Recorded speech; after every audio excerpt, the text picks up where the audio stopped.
মাননীয় শিশির অধিকারী তারা গিয়ে দিল্লিতে বিজেপিতে যোগদান করেছেন। আজ থেকে 5 বছর আগে আপনারা ভেবেছিলেন যে বিজেপিকে কেউ যদি হারাতে পারে বা বিজেপির নীতি মতাদর্শের বিরুদ্ধে কেউ যদি লড়াই করতে পারে তাহলে তা কেবলমাত্র পারবে তৃণমূল, কেবলমাত্র পারবে দিব্যেন্দু অধিকারী। এই ভাবনা চিন্তা থেকে আপনি তৃণমূলকে ভোট দিয়েছিলেন, দিব্যেন্দু অধিকারীকে ভোট দিয়েছিলেন। আমরা আপনার অভিজ্ঞতার কাছে জানতে চাই, বলুন তো দিব্যেন্দু অধিকারী আপনার জন্য কোন কাজটা করলো? আপনাদেরকে জিজ্ঞাসা করছি, এই যে আপনারা যারা সাধারণ মানুষ, বইচবেড়িয়া সাধারণ মানুষ, যারা ভেবেছিলেন বিজেপিকে রোকবার জন্য তৃণমূলকে ভোট দেব, দিব্যেন্দু অধিকারী জিতবে, আপনাদের জন্য উন্নয়নের কাজ করবে, আপনাদের জন্য লড়াই করবে, শুনবেন দিব্যেন্দু অধিকারী কতদিন দিল্লিতে গেছেন? আপনার মোবাইলেও খুঁজলে পেয়ে যাবেন, লিখুন পার্লামেন্ট অফ ইন্ডিয়া, দেখবেন ওখানে তথ্য আছে। কতদিন গেছেন দিব্যেন্দু বাবু দিল্লিতে? 100 দিনের মধ্যে 22 দিন। তার মানে কি 22% তার উপস্থিতির হার পার্লামেন্টে। আপনি তাকে ভোটে জিতিয়েছিলেন। মাসে কত টাকা করে পেয়েছে জানেন? 2,76,000 করে টাকা, গাড়ি ফ্রি, প্লেনের ticket free, gas free, telephone free, সব ফ্রি। যাকে জেতালেন, ভাবলেন বিজেপির বিরুদ্ধে লড়াই করবে, সে লোকটা বিজেপিতেও গেল। যাকে জেতালেন, ভাবলেন এই লোকটা উন্নয়নের কাজ করবে, সে লোক দিল্লিতে গেল 100 দিনের মধ্যে 22 দিন। আমরা আপনার অভিজ্ঞতার কাছে জানতে চাইছি, এবারে তৃণমূল আরেকজন প্রার্থীকে দাঁড় করিয়েছে। কে বা বলতে পারে দিব্যেন্দু অধিকারীর পরের ভার্সান হয়তো এই তৃণমূল কংগ্রেসের প্রার্থী? আপনাদেরকে জিজ্ঞাসা করছি দাদা, আপনাদের কাছে জানতে চাইছি আমরা। আচ্ছা বলুন তো, মানুষ কি আজকে গরু ছাগলে পরিণত হয়েছে? আপনি আজ যাকে তৃণমূলকে ভোট দিচ্ছেন, কাল সে বিজেপিতে, কালকে কে বিজেপিকে ভোট দিচ্ছে, পরের দিন সে তৃণমূলে। মুকুল রায় সকালে তৃণমূলে, রাতে বিজেপিতে, পরের দিন সকালে আবার তৃণমূলে। অর্জুন সিং তৃণমূলের নেতা ছিলেন, বিজেপিতে গেলেন, জিতলেন, আবার তৃণমূলে আসলেন। আজ থেকে 1.5 মাস আগে তৃণমূলের যখন ব্রিগেডে মিটিং হচ্ছে, সেদিনও অর্জুন সিং তৃণমূলে, ঠিক তার পরের দিন সেই অর্জুন সিং গিয়ে বিজেপিতে আবার যোগদান করে এখন ভোটে লড়ছেন। আপনারা যারা মনে মনে ভাবছেন যে বিজেপিটাকে রোকবার জন্য তৃণমূলকে ভোটটা দেব, খুলুন আপনার মোবাইল, 3টে নাম লিখুন, 3টে নাম। একজনের নাম মুকুটমণি অধিকারী, রানাঘাটে বিজেপির এমএলএ। একজনের নাম কৃষ্ণ কল্যাণী, ইনি হচ্ছেন রায়গঞ্জে বিজেপির এমএলএ। আরেকজনের নাম বিশ্বজিৎ দাস, ইনি হচ্ছেন বনগাঁয় বিজেপির এমএলএ। এই 3 জন বিজেপির এমএলএ কে তৃণমূল কংগ্রেস এবার প্রার্থী করেছে দিল্লিতে এমপি করে পাঠাবে বলে। প্রশ্ন করবেন না? আজকে জানতে চাইবেন না? বিজেপির 3 জন এমএলএ আজকে তৃণমূল কংগ্রেস তাকে প্রার্থী করে দিল, এখনো এমএলএ। আজকের দিনেও সে বিজেপির এমএলএ, আজকের দিনে সে তৃণমূল কংগ্রেসের প্রার্থী। আপনি কি মনে করছেন ওরা জেতবার পরে ওরা এনডিএর বিরুদ্ধে ভোট দেবে? আপনি কি মনে করছেন ওরা জেতবার পরে বিজেপির যদি সরকার গঠন করবার জন্য 20টা আসন কম পড়ে এরা হাত গুটিয়ে বসে থাকবে, দুহাত তুলে বলবে আমি মোদির সাথে আছি, আমি বিজেপির সাথে আছি? তার কারণ আরএসএস এর কাছে এদের টিকি বাঁধা আছে। তার কারণ চুরি চিটিং বাজি করে এমন জায়গায় গিয়ে পৌঁছেছে এই তৃণমূল কংগ্রেস, নিজের ভাইপোকে বাঁচানোর জন্য আজকে গিয়ে বিজেপির পা ধরে বসে আছে। ভাইপোকে বাঁচাও, তার বদলে আমি তোমাকে তাইয়ে দেব, তার বদলে আমি তোমাকে সরকার করে দেব। এই তো গোটা পশ্চিমবাংলা জুড়ে চলছে। মানুষের কি আজকে বুঝতে অসুবিধা হচ্ছে নাকি? অসুবিধা হচ্ছে মানুষের বুঝতে?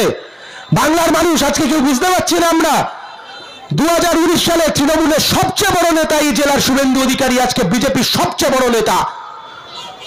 গোটা অধিকারী পরিবার, যাদের কথায় গোটা তৃণমূল চলতো গোটা জেলা জুড়ে, আজকে গোটা অধিকারী পরিবার বিজেপিতে গিয়ে বিজেপির কোলে দোল খাচ্ছে। প্রশ্ন করবেন না? উত্তর চাইবেন না? জিজ্ঞাসা করবেন না? এই যে মাননীয় মুখ্যমন্ত্রী ভোট যেই চলে এসছে সঙ্গে সঙ্গে আবার সেই সিএএ আর এনআরসি নিয়ে শুরু করেছেন। ভুলে গেছি আমরা, ভুলে গেছি। শুনুন, আজকের দিনের একটা খুব মজার বিষয় আছে। আমি যদি মিথ্যে কথা বলি আপনি 1 মিনিটের মধ্যে ধরে ফেলবেন, কারণ আপনার হাতে যে মোবাইলটা আছে ও মোবাইলে এখন সব দেখা যায়। খুঁজুন, কেন্দ্রের বিজেপি সরকার যেদিনকে পার্লামেন্টে সিএ বিলটা নিয়ে এসেছিল, 12 জন তৃণমূল কংগ্রেসের সাংসদ সেদিনকে পার্লামেন্টের ধারে বারে যায়নি। কারা কারা জানেন? একজনের নাম নুসরাত জাহান, 4.5 লক্ষ ভোটে সংখ্যালঘু ভাই বোনেরা যাকে জিতিয়েছিল বসিরহাট থেকে। একজনের নাম কি জানেন? দেব, এই যে ঘাটাল লোকসভায় ভোটে দাঁড়িয়েছে তৃণমূলের হয়ে। আরেকজনের নাম কি? মিমি চক্রবর্তী। আরেকজনের নাম কি? সাজদা আহমেদ। আজকে জানতে চাইবেন না সিএ নিয়ে তৃণমূল আর বিজেপি যে নোংরা রাজনীতি করছে। এনআরসির দাবি গোটা ভারতবর্ষে বিজেপির পরে যদি কেউ তুলে থাকে তার নাম তো মমতা ব্যানার্জি।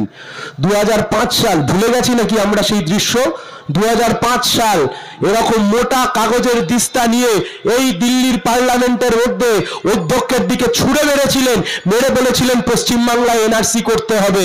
এই এনআরসির দাবি কে তুলেছিল দিল্লিতে? এই মমতা ব্যানার্জি তুলেছিলেন।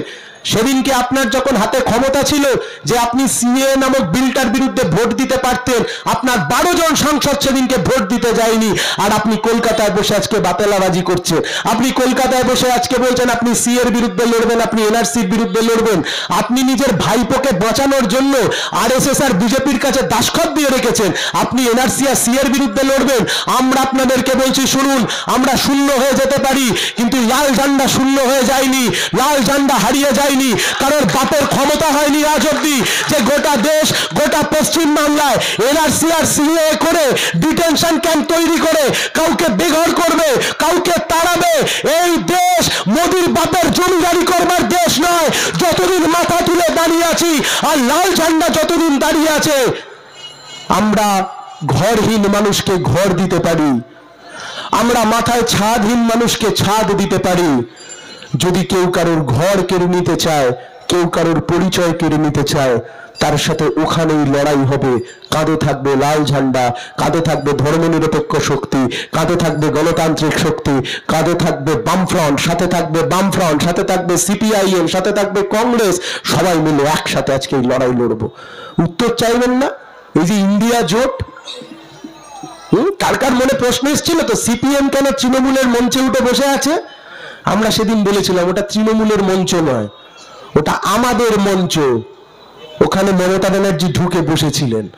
আমাকে সাংবাদিকরা জিজ্ঞাসা করেছিল যে বিজেপির বিরুদ্ধে যে ইন্ডিয়া অ্যালায়েন্স তৈরি হয়েছে, এই ইন্ডিয়া অ্যালায়েন্সে সিপিএমও বসে আছে, তৃণমূলে বসে আছে কেন? বললো শুনুন দাদা, আপনাকে একটা সহজ উদাহরণ দিচ্ছি। বললো বলো।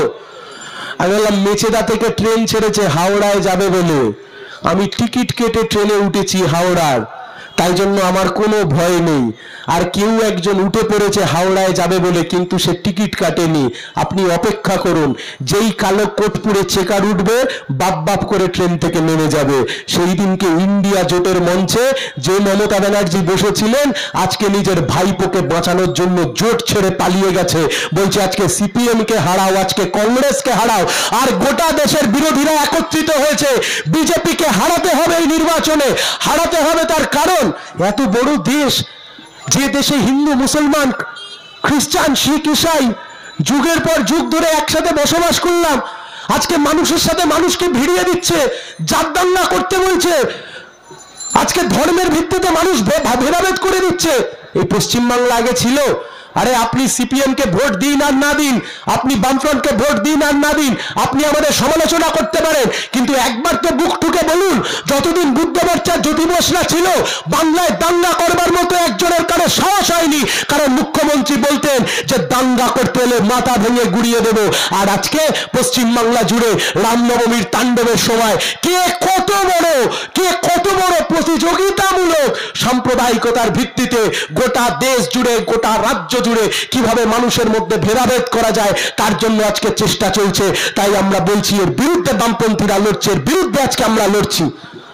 পশ্চিমবাংলা সরকার ক্ষুদিরাম বসুর মৃত্যুদিনে ছুটি দেয় না, রামনবমীতে ছুটি দিয়েছে। এবার পশ্চিমবঙ্গের রাজ্যের সরকার ক্ষুদিরামের জন্মদিনে ছুটি দেয় না, রামনবমীতে ছুটি দিয়েছে মমতা ব্যানার্জির সরকার। বুঝতে বাকি আছে কারু? কথাটা খুব পরিষ্কার। আজকে দিনের আলোর মতো তাকালে সব জল জল করছে, সব বোঝা যাচ্ছে।